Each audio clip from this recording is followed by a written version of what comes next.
Block development काउंसिलों और प्रशासन के बीच नहीं कोई तालमेल, भाजपा ने लगाया आरोप, जनता को भुगतना पड़ रहा खामियाजा।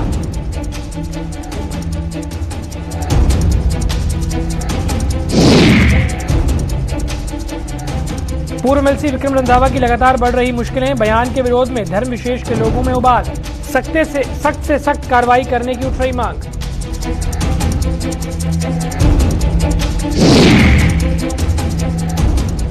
धनतेरस के त्योहार पर भी आज महंगाई रही हावी, बाजारों में नहीं बरसा धन, शादियों के चलते सिर्फ सराफा कारोबार में ही रही तेजी।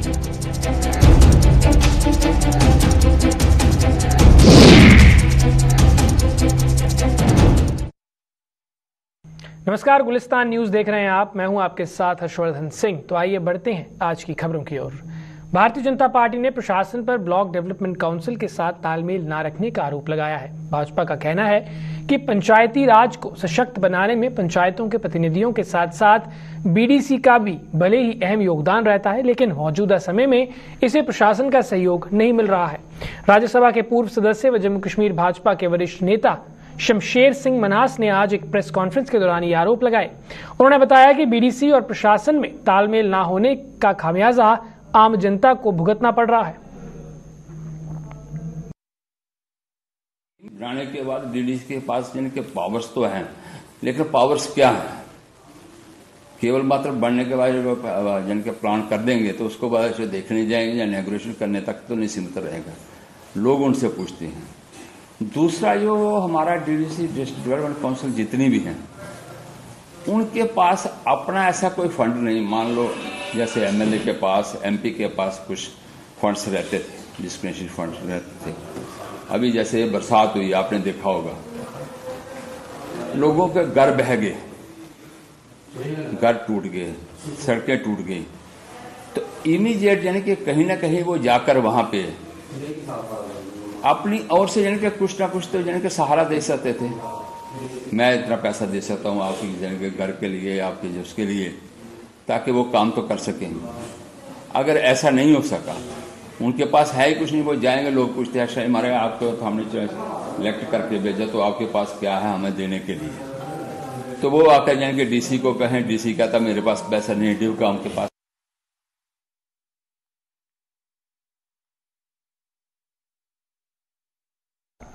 पूर्व एमएलसी व भाजपा नेता विक्रम रंधावा द्वारा एक धर्म विशेष को लेकर दिए गए बयान पर जम्मू कश्मीर में बवाल बढ़ता जा रहा है। रंधावा ने अपने बयान में एक धर्म को लेकर आपत्तिजनक शब्दों का उपयोग किया था और उन पर आरोप लगाया है कि उन्होंने ये बयान देकर जम्मू कश्मीर के सांप्रदायिक सौहार्द को बिगाड़ने में कोई कसर नहीं छोड़ी है। पुंछ के मंडी इलाके में आज समाजसेवी बिलाल मखदूमी और सुरनकोट में पीडीपी नेता एडवोकेट शेख मुख्तार ने प्रेस कॉन्फ्रेंस के जरिए रंधावा की कड़ी निंदा करते हुए प्रशासन से उन पर कड़ी कार्यवाही करने की मांग की है। वाला से गुजारिश करते हैं कि ऐसे लोगों के खिलाफ जो है वो सख्त से सख्त कानूनी कार्रवाई की जाए, क्योंकि जिस तरह से उन्होंने हिंदू मुस्लिम सिख एकता के तोड़ने की बात की है, इसकी हम पुरजोर मजम्मत करते हैं। आप सभी हजरात जानते हैं कि उन्होंने किस तरह से नाम लेकर जो है वो मुसलमानों के खिलाफ एक गलत बयानबाजी की है। जो हम जितने भी मुसलमान हैं, हम इसकी जो है वो मजम्मत करते हैं। मैं ये चाहूंगा कि भारतीय जनता पार्टी जो है एक लेटर निकाले और विक्रम रंधावा को जो है वो पार्टी से बाहर करे, क्योंकि उसने एक ऐसी साजिश की है जम्मू कश्मीर को तोड़ने की, जिसकी हम जो है वो कभी भी बर्दाश्त नहीं करेंगे। इस शख्स ने ऐसा बयान दिया, मुस्लिम कम्युनिटी को पर्टिकुलरली जो है हर्ट किया। मुस्लिम ये कानून का मुजरिम है, जैसे दूसरे लोगों के साथ होता है। इसने एक सेंटीमेंट को हर्ट किया है। मैं तो कहता हूँ बहसीते वकील के इस पे पब्लिक सेफ्टी एक्ट लगना चाहिए। पहले ही मुल्क के ये हालात चल रहे हैं, पहले ही स्टेट के ये हालात चल रहे हैं, और ऊपर से ऐसे अनासर जो है और आग लगाने की कोशिश कर रहे हैं। वजह क्या है? एक क्रिकेट मैच। भाई क्रिकेट मैच बच्चों का खेल होता है, टीनेज लोगों का खेल होता है। कोई 10 रनों से हार गया, कोई 10 रनों से जीत गया, फिर कौन सा पहाड़ टूट गया? आज अगर हम हार गए, कल जीत जाएंगे। हम एक रिटन कंप्लेंट जो है पुलिस स्टेशन में दायर करने जा रहे हैं। अगर हमें जरूरत पड़ी हम जुडिशियल को इस्तेमाल करेंगे फॉर लॉजिंग एफआईआर। रोशनी के पर्व दीपावली से ठीक 2 दिन पहले आज देश भर में धनतेरस का त्योहार मनाया जा रहा है। पिछले 2 साल कोरोना महामारी के कारण लगी पाबंदियों के चलते धनतेरस का त्योहार भी लोगों के लिए काफी हद तक फीका ही साबित हुआ था और इस बार महंगाई का असर बाजारों में साफ देखने को मिला। जम्मू के बाजारों में आज भले ही रौनक उमड़ी रही, शादियों की वजह से सराफा दुकानों पर ही ग्राहकों का आना जाना लगा रहा, जबकि छोटे दुकानदारों को मायूसी ही हाथ लगी। पाबंदियां हटने से इस बार दुकानदारों व बड़े कारोबारियों ने भी धनतेरस से काफी उम्मीदें लगा रखी थी, लेकिन अब देखना यह है कि धनतेरस पर बाजार में कितना धन बरसता है। ये आंकड़े 1-2 दिन में सामने आ जाएंगे, लेकिन सच्चाई ये भी है कि महंगाई के आगे लोग भी अब बेबस हो चुके हैं। धनतेरस का दिन सबसे शुभ दिन माना गया है। इस दिन सोना चांदी खरीदना सबसे शुभ दिन मानते हैं। सोना चांदी खरीदना इस दिन की मानता है। इस दिन भगवान धनवती भगवान जब समुद्र में मंथन हुआ था राक्षसों और देवताओं के बीच में, तब भगवान धनवती भगवान अमृत का कलश लेके प्रकट हुए थे। तो इसी दिन का शुभ दिन सभी हमारे हिंदू धर्म में माना जाता है। इस दिन सोना चांदी या कोई भी धातु की वस्तु खरीदो, इस दिन सबसे शुभ दिन मानते हैं। भैया उम्मीद तो बहुत है कि हमें इस बार मतलब ग्राहक जो है वो चीज़ें जो खरीदने में बड़ा वो भी उत्सव हो, उससे भी बड़ा दिल में तमन्ना होगी कि हम वो ले लें, क्योंकि हमारे पास बहुत से ग्राहक ऐसे आते हैं जो कहते हैं हमारे लिए वो लेकर आओ। हमने वो सारा का सारा इंतजाम किया हुआ है। हिंदुस्तानियों के लिए बहुत अच्छा दिन माना जाता है। इस दिन समुद्र से हमारे कोई देवी देवता जी निकले थे और उन्होंने पित्तल तांबा ऐसे बर्तन का विसर्जन किया था। लोगों ने देखा था, जो हमारे पुराने थे उन्होंने देखा था। उसी दिन से हजारों साल से सैकड़ों साल से ये त्यौहार मना रहे हैं और हर व्यक्ति की कोशिश होती है कि धनतेरस वाले दिन अपने घर में कुछ ना कुछ जरूर बर्तन लें, पित्तल का लें, तांबे का लें, स्टील का लें और ले जाना है। ये एक अच्छा दिन है और शुभ दिन है। जब शाम को हम पूजा करते हैं, माता रानी की, लक्ष्मी माता की पूजा होती है, तो उस पूजा में वो बर्तन जरूर रखते हैं और उस बर्तन की भी पूजा होती है। तो ये बड़ी धूमधाम से मनाया जाता है त्यौहार। मुझे बर्तन लेने आए हैं, लेकिन बहुत महंगी है, कास्ट बहुत आसमान पे छू रहे हैं रेट। कोई भी चीज़ पूछो ये इतनी महंगी है कि हम इतना फोर्स कर नहीं सकते। लेकिन अभी दुकानदार बोलता है आप महंगी है, मैं महंगी बेचूंगा ना, मैं सस्ती तो बेचूंगा नहीं। ये है कि जो 50 रुपये कमाऊँगा मैं फिर 30 रुपये कमाऊँगा, कमाने तो हैं। तो पूछ रहे हैं, बता रहे हैं या ये माल आया, देख लो ये भी अच्छा है।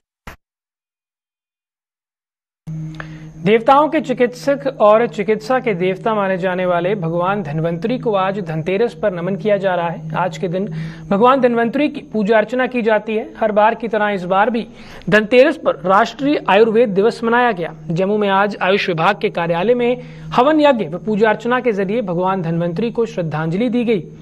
आयुष विभाग के डायरेक्टर मोहन सिंह व उनके सहयोगियों ने इस परंपरा को बखूबी निभाया।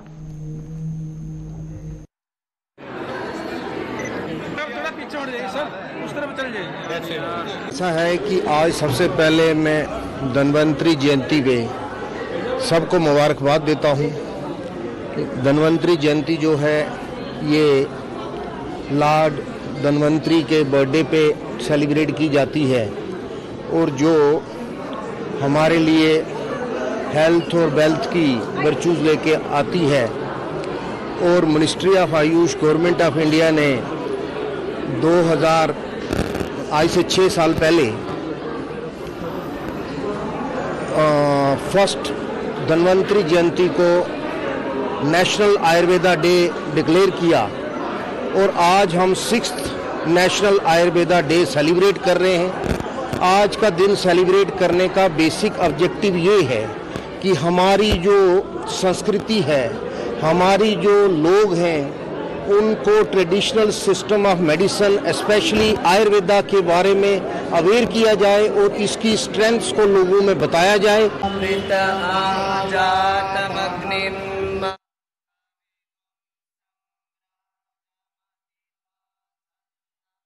बनी हुई है। 3 जिलों में डेंगू के मामले लगातार बढ़ रहे हैं। पिछले 2 दिनों में ही डेंगू के 100 से ज्यादा मामले दर्ज किए गए हैं और अब तक जम्मू कश्मीर में कुल मिलाकर 950 लोगों में डेंगू की पुष्टि हो चुकी है। बात करें अगर जम्मू की, तो यहाँ भी डेंगू का प्रकोप दिन ब दिन बढ़ता जा रहा है। जीएमसी जम्मू के प्रिंसिपल डॉक्टर शशि सूदन शर्मा के मुताबिक यहाँ रोजाना बुखार से पीड़ित 950 लोग पहुंच रहे हैं, जिनमें से 80 मरीज डेंगू से पीड़ित पाए जा रहे हैं, जिनमें से 20 को अस्पताल में भर्ती किया जा रहा है।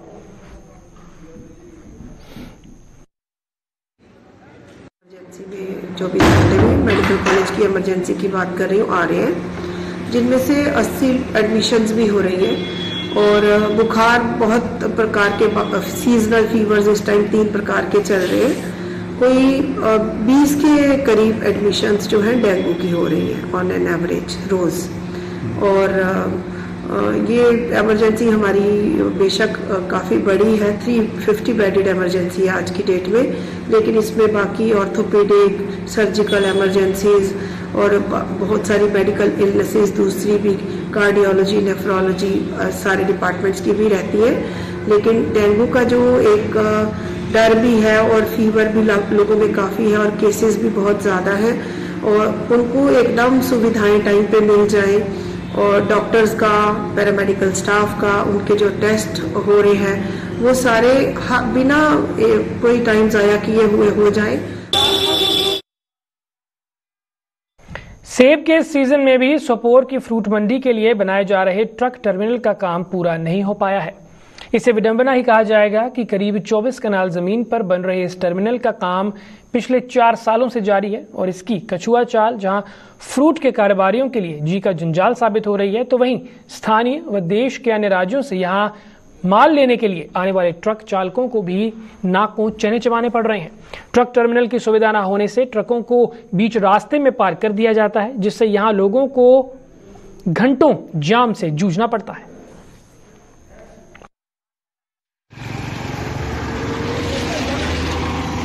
24 कनाल्स पर वो मुश्तमिल है। उसको ट्रक यार्ड के लिए रिक्वायर किया था इसने गवर्नमेंट ने, चूंकि उन्होंने हमें एश्योरेंस दी थी कि इसको जल्द से जल्द हम तैयार करके वहाँ पे ट्रक यार्ड शिफ्ट करेंगे।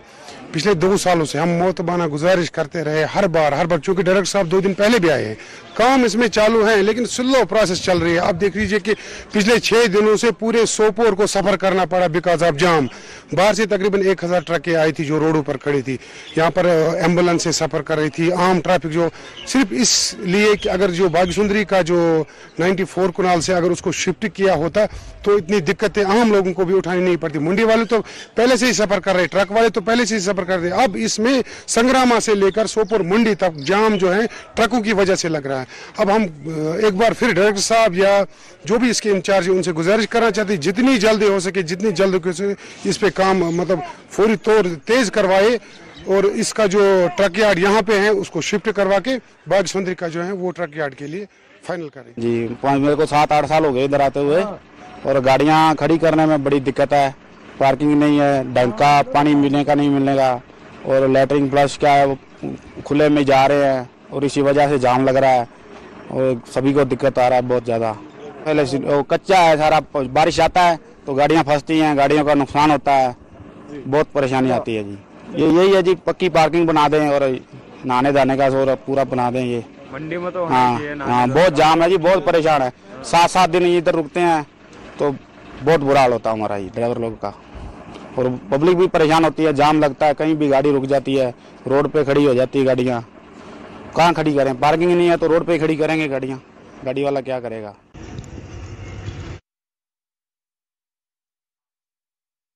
School teachers federation of India के बैनर तले देश भर में टीचरों ने आज प्रदर्शन कर अपनी मांगों को जोरों शोरों से उठाते हुए उन्हें सरकार तक पहुंचाया।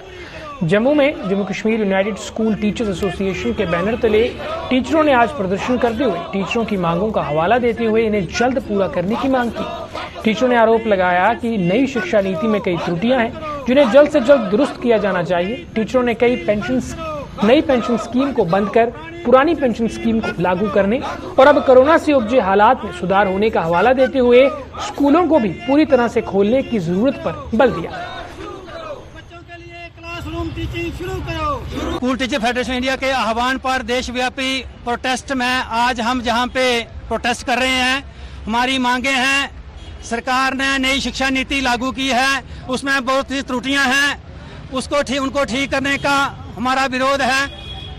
नई जो पेंशन स्कीम है उसको बंद करके पुरानी पेंशन स्कीम लागू करने की बात है।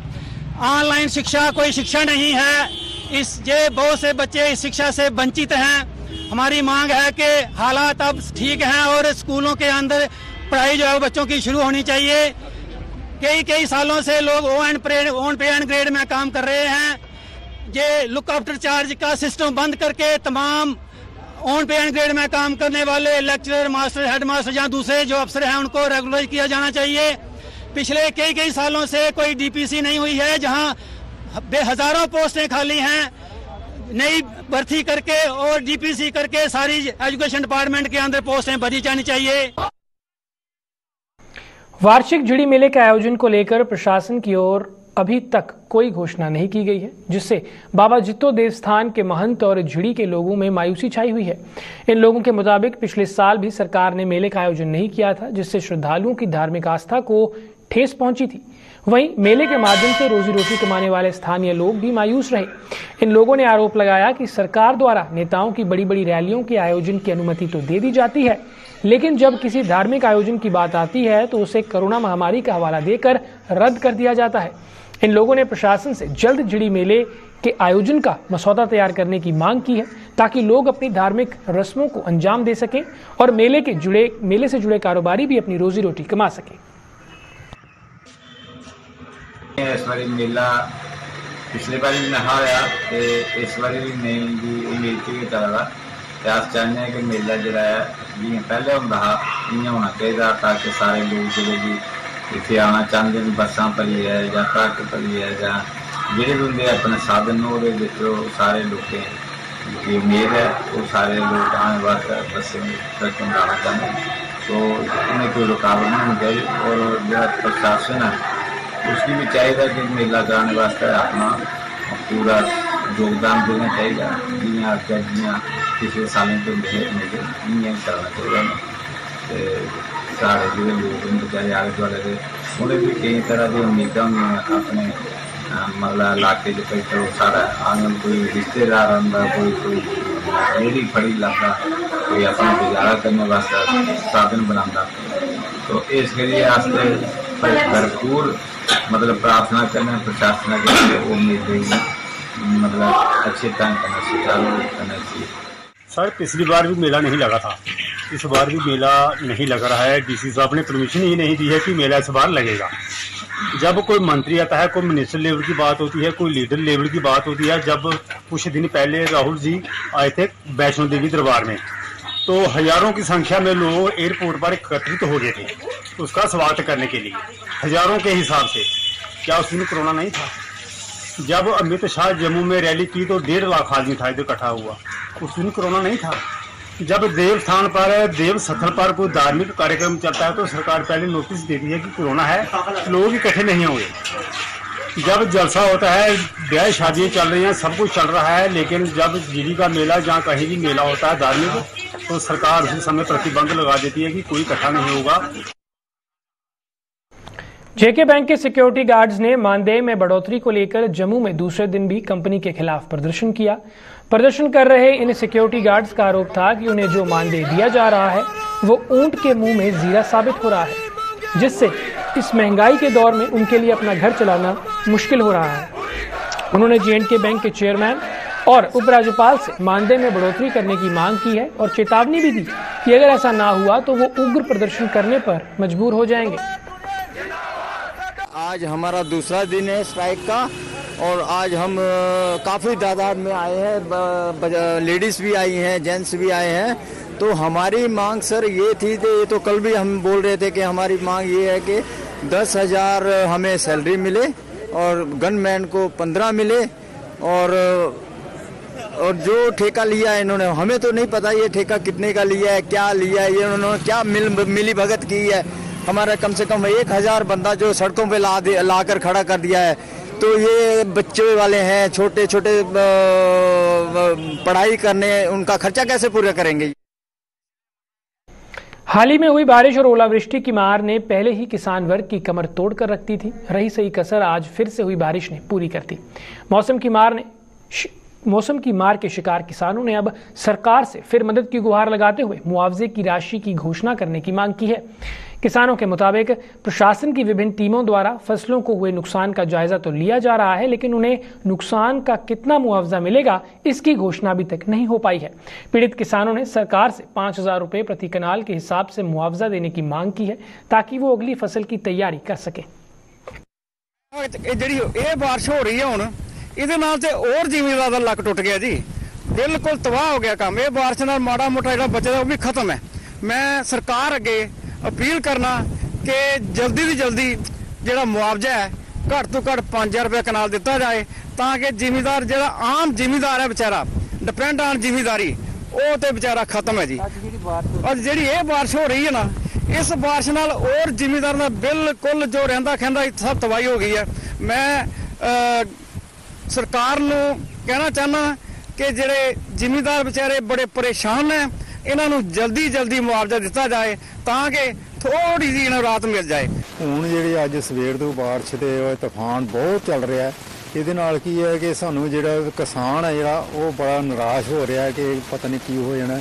ਜਿਹੜੀ ਸਾਡੀ ਪਰਾਲੀ ਬਾਹਰ ਫਸਲ ਝੜ ਗਈ ਹੈ ਉਹਦੇ ਵਿੱਚੋਂ ਜਿਹੜੀ ਪਰਾਲੀ ਇਕੱਠੀ ਕਰਨੀ ਜੇ ਬਾਰਿਸ਼ ਪੈ ਗਈ ਤੇ ਉਹ ਵੀ ਨਹੀਂ ਇਕੱਠੀ ਹੋਣੀ ਸਾਡੇ ਤੋਂ, ਉਹ ਵੀ ਕੱਢਣਾ ਮੁਸ਼ਕਿਲ ਹੋ ਜਾਏ। ਅੱਗੋਂ ਬਿਜਾਈ ਕਰਨੀ ਹੈ, ਕਿਸ ਤਰ੍ਹਾਂ ਕਰਨੀ ਹੈ, ਕੀ ਕਰਨਾ, ਉਹ ਬਹੁਤ ਚਿੰਤਾ ਦਾ ਵਿਸ਼ਾ ਹੈ।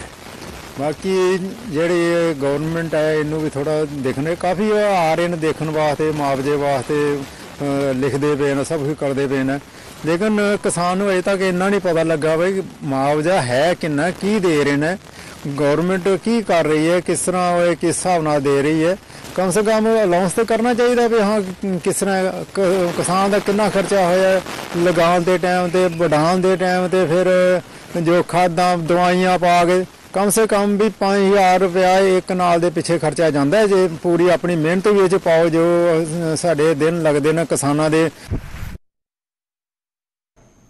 कश्मीर से सेब लेकर नेपाल जा रहा एक ट्रक मुगल रोड पर हादसे का शिकार हो गया। भारतीय सेना और जम्मू कश्मीर पुलिस हादसे का शिकार हुए इस ट्रक चालक की मदद के लिए आगे आई और चालक व सहचालक की हर संभव मदद करने के साथ साथ ट्रक को भी चलने योग्य बनाया। इस मदद के लिए ट्रक चालक ने सेना और जम्मू कश्मीर पुलिस का तहे दिल से आभार व्यक्त किया है। कश्मीर से एप्पल की गाड़ी लेकर आ रहा था लोड करके, यहाँ पे किसी कारण हमारी गाड़ी नेपाल लेके जा रहे थे हम कश्मीर से, हमारी गाड़ी किसी कारण यहाँ पे पलट गई जिसमें हम बहुत परेशान हो गए। तो वहाँ पे पुलिस आई, पुलिस ने हमें खाने के लिए पैसा भी दिया और परेशानी भी पूछी, कोई दिक्कत तो नहीं है। हमने कहा नहीं अभी फिलहाल दिक्कत नहीं है। फिर सुबह के टाइम में हमारी आर्मी फौज आई, उन्होंने हमारी गाड़ी टोचिंग करी और हमारी गाड़ी उठाकर चलने की कंडीशन में उन्होंने गाड़ी हमारी कर दी। और पुलिस वालों ने हमें पैसे भी दिए थे खाने के लिए और आर्मी जो है हमारे लिए खाना भी बना के लाई है वहाँ से इस टाइम खाने के लिए हमारे पास। उधमपुर के क्रिमची इलाके का एक परिवार पिछले कई दिनों से खुले आसमान के नीचे रहने को मजबूर है। इस परिवार का आशियाना हाल ही में हुई बारिश और तूफान की भेंट चढ़ गया था। इस परिवार का आशियाना बिखरने से इसके सदस्य भारी परेशानियों के दौर से गुजर रहे हैं। इस परिवार का आरोप है कि मुसीबत की घड़ी में ना तो प्रशासन उन्हें पूछने आया और ना ही पंचायत के प्रतिनिधियों ने उनकी कोई सुध ली। वहीं आशियाना बिखरने से इस परिवार के बच्चों की शिक्षा भी बुरी तरीके से प्रभावित हो रही है। अभी तो इतनी मुश्किल से रह रही हूँ कि बच्चों को भी इतनी दिक्कत हो रही है, मुझे मतलब खाना वाना बनाने में इतनी दिक्कत हो रही है कि ये समझ नहीं आ रही कि हम क्या करें। मतलब बच्चे भी इतने परेशान हैं, हम बाहर रह रहे हैं, सामान तो इतनी मुश्किल से निकाला है, तो बच्चों को बचाया हमने बड़ी मुश्किल से। मतलब अब ये समझ नहीं आ रही कि हम करें क्या। हमने सबको मतलब बोला कि ये है कि मतलब इधर कोई भी नहीं आया, हमें मतलब पूछने तक नहीं आया कि हम मतलब आप कैसे रह रहे हो या क्या कर रहे हो। तो मैं यही चाहती हूँ कि मतलब हम क्या करें, मतलब हमें यही समझ नहीं आ रही कि हम क्या करें। हम तो बहुत परेशान हो चुके हैं। कोई नहीं आया, सबको बोला कि हाँ भाई इतनी बारिश हुई, किसी ने इतना नहीं बोला कि हाँ भाई आपको क्या हुआ, आप कैसे रह रहे हो, कहाँ रह रहे हो। सामान निकाला हमने बड़ी मुश्किल से, मतलब सुबह के टाइम था, इतना तूफान आंधी थी, इतनी मुश्किल से हम बाहर निकले, जान बचाई और बड़ी मुश्किल से जो छोटा छोटा सामान था वो निकाला हमने बाहर। 23 तारीख को जब बड़ी बारिश आई थी, फ्लड जैसे आया था, तब मेरा मकान गिर गया। सुबह कोई 7:30 बजे के करीब जैसे हम उठे बाहर निकलने लगे, जल्दी बाहर निकल गए, इतने में मकान गिर गया। अभी बाहर रह रहे हैं, बच्चे पढ़ने वाले हैं, किचन में थोड़ी सी जगह थी, वहीं पे बैठते हैं, वहीं पे खाना खुना खाते हैं, वहीं पे बच्चे बच्चे वहीं पे बाहर ही है समझ लो। देखो मैंने सबको बताया था मगर किसी ने भी अभी तक कोई नहीं आया। ट्रैफिक कानूनों का उल्लंघन करने वालों के खिलाफ जम्मू में ट्रैफिक पुलिस द्वारा विशेष अभियान शुरू किया गया है। इस अभियान के तहत ट्रैफिक पुलिस द्वारा नाके लगाकर ट्रैफिक नियमों का उल्लंघन करने वालों के खिलाफ कार्रवाई की जा रही है। ट्रैफिक पुलिस ने जनता से ट्रैफिक नियमों का पालन करने और जम्मू में ट्रैफिक को सुचारू करने के लिए सहयोग करने की अपील की। कहना चाहते हैं कि त्योहारों का सीजन है, सिटी में रश काफी बढ़ रहा है, तो हम लोगों से ये कहते हैं कि अपनी सेफ्टी जो प्रिकॉशंस हैं वो हमेशा मतलब प्रिकॉशन लेने चाहिए कि अगर आप 2 व्हीलर लेके निकलते हो तो आपसे यही गुजारिश करती है ट्रैफिक पुलिस जम्मू कि आप अगर 2 व्यक्ति बैठे हैं दोनों हेलमेट पहने। अगर 4 व्हीलर गाड़ी में ड्राइवर और उसके साथ और एक व्यक्ति बैठा है तो दोनों सीट बेल्ट पहने। हम इन त्योहारों के सीजन में ट्रैफिक पुलिस जम्मू यही दरख्वास्त करती है आम जनता से, हर एक से, कि गाड़ी चलाते समय सेफ्टी प्रिकॉशन आप जरूर लें।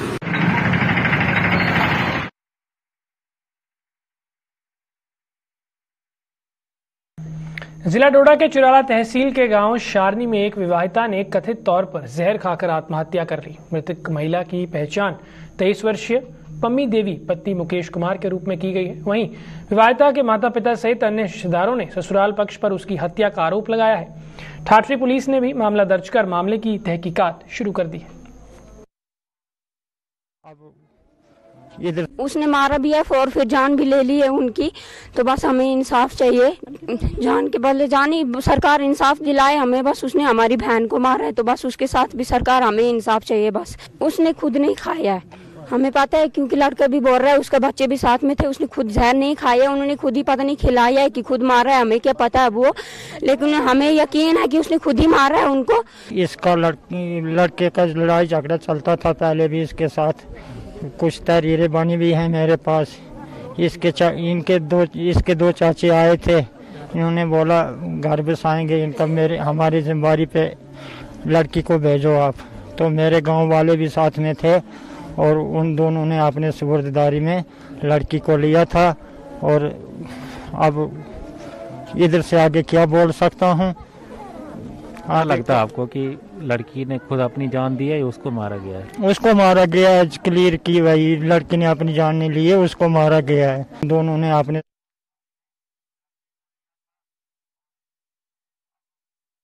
बुलेटिन में इतना ही, मुझे दीजिए इजाजत, नमस्कार।